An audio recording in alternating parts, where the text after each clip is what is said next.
اس سے پہلے کہ میں اپنی بات شروع کروں، ایک بنیادی طور سے ہم اور آپ یہ بات جان لیں کہ جب بھی قرآن و حدیث کی بات آ جائے، جب بھی حق ہمارے سامنے کھل کر کے آ جائے، تو ہمیں اسے قبول کرنے میں ذرا برابر تاخیر نہیں کرنی چاہیے۔ حق قبول کرنے میں مسلکی تعصب اور حسد کو سامنے نہیں آنے دینا چاہیے۔ دوسری بات یہ، ہمارا کام حقائق کو بیان کر دینا ہے، آپ کا کام اس پر عمل کرنا ہے۔ ہمارا کام صرف بتلانا ہے، عمل کروانا نہیں ہے۔ عمل کروانا صرف اور صرف اللہ رب العالمین کا کام ہے، توفیق اللہ رب العالمین دیتا ہے۔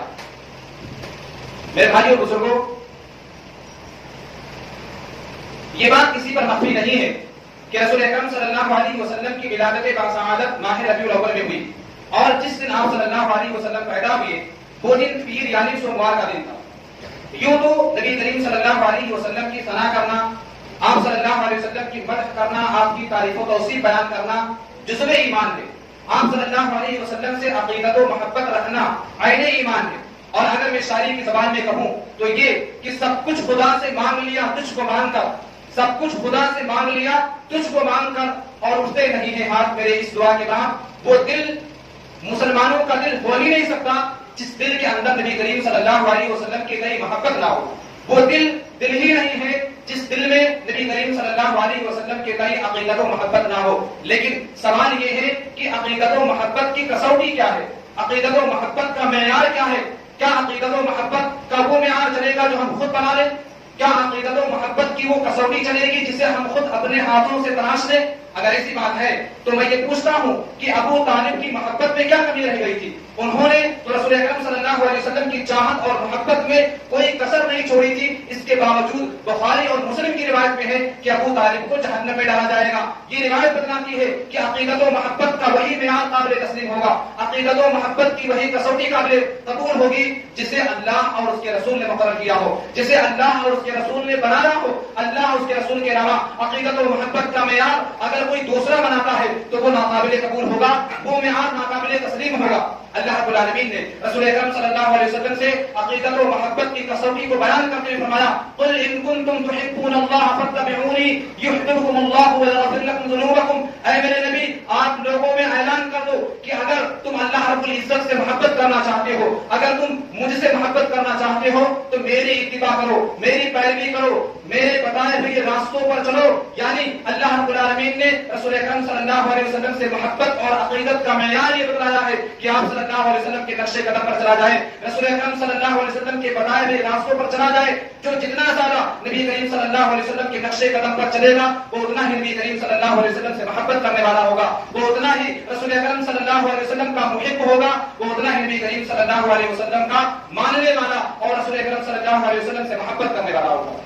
میرے بھائی اور بزرگوں، حضرت عائشہ رضی اللہ تعالیٰ عنہا کی دو مشہور روایتیں ہم اور آپ برابر سنتے رہتے ہیں، ہم ان دونوں روایتوں کو یہاں پڑھ لیتے ہیں۔ حضرت عائشہ رضی اللہ تعالیٰ عنہا حدیث کی راویہ ہیں، وہ کہتی ہیں کہ اللہ کے نبی صلی اللہ علیہ وسلم نے فرمایا، من احدث فی امرنا ما لیس فیہ فہو رد، کہ جس آدمی نے کوئی ایسا عمل کیا، جس آدمی نے ہمارے اس معاملے میں کوئی نئی بات ایجاد کی تو اس کی وہ بات ناقابل قبول ہوگی، وہ بات مردود ہوگی۔ اب اگر ہم اس حدیث کے اندر امر کا معنی متعین کر لیں تو بہت ساری بدعتیں یہاں پر آ کر کے خود بخود مردود ہو جاتی ہیں۔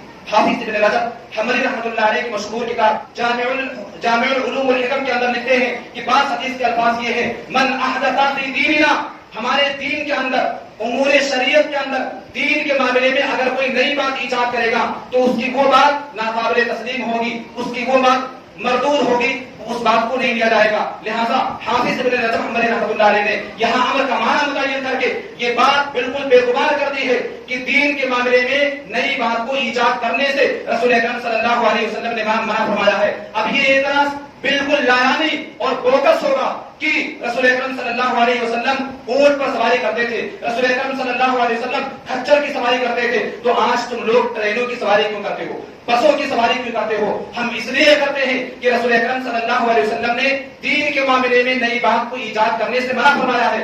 دنیا کے معاملے میں آپ جو چاہیں وہ بنائیں, جس قدر چاہیں اس قدر آپ ترقی کریں. اس معاملے میں اللہ کے نبی صلی اللہ علیہ وسلم نے کوئی ممانعت نہیں ہے. نبی کریم صلی اللہ علیہ وسلم سے کوئی ممانعت وارد نہیں ہے.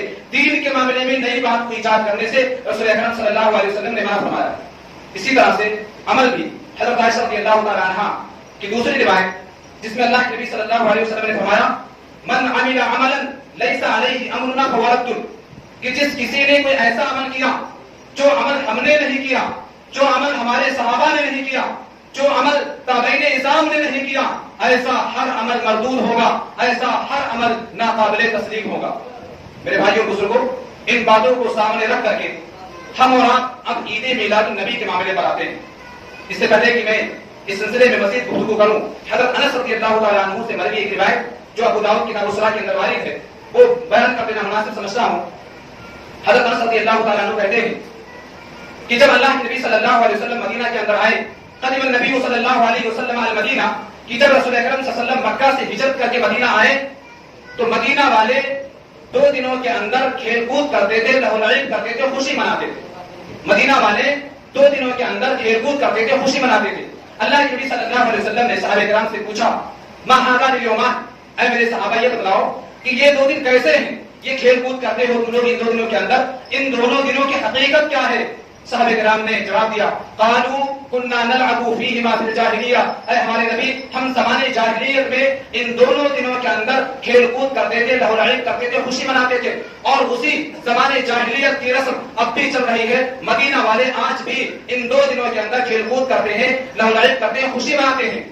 اللہ کے نبی صلی اللہ علیہ وسلم نے اسی موقع پر فرمایا تھا اے میرے صحابہ سنو, قد ابدلکم بہما, قد ابدلکم اللہ بہما خیرا منہما, قد ابدلکم اللہ بہما خیرا منہما یوم الاضحی و یوم الفطر. اے میرے صحابہ سن لو, آج اللہ رب العالمین نے تمہیں ان 2 دنوں کے بدلے اس سے بہتر 2 دن عطا کیے ہیں, عید الفطر کا دن اور بقرہ عید کا دن.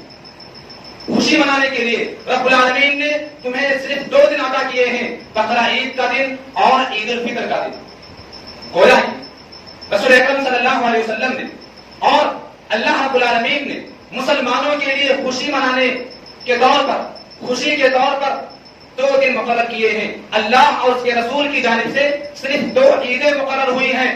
اب اگر کوئی آدمی تیسری عید نکالتا ہے یعنی عید میلاد النبی, تو آپ مجھے بتلائیں کیا بیان کردہ اصولوں اور ضابطوں کے پیش نظر کیا یہ کہا جائے گا کہ یہ رسول اکرم صلی اللہ علیہ وسلم سے محبت کا طریقہ ہے؟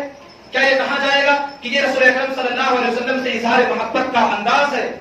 اس لیے کہ ابھی میں نے آپ حضرات کے سامنے عقیدت و محبت کا معیار بیان کیا ہے کہ عقیدت و محبت کا معیار یہ ہے کہ رسول اکرم صلی اللہ علیہ وسلم کے نقش قدم پر چلا جائے, رسول اکرم صلی اللہ علیہ وسلم کے بتائے ہوئے طریقوں پر چلا جائے, یہ معیار ہے رسول اکرم صلی اللہ علیہ وسلم سے عقیدت و محبت رکھنے کا.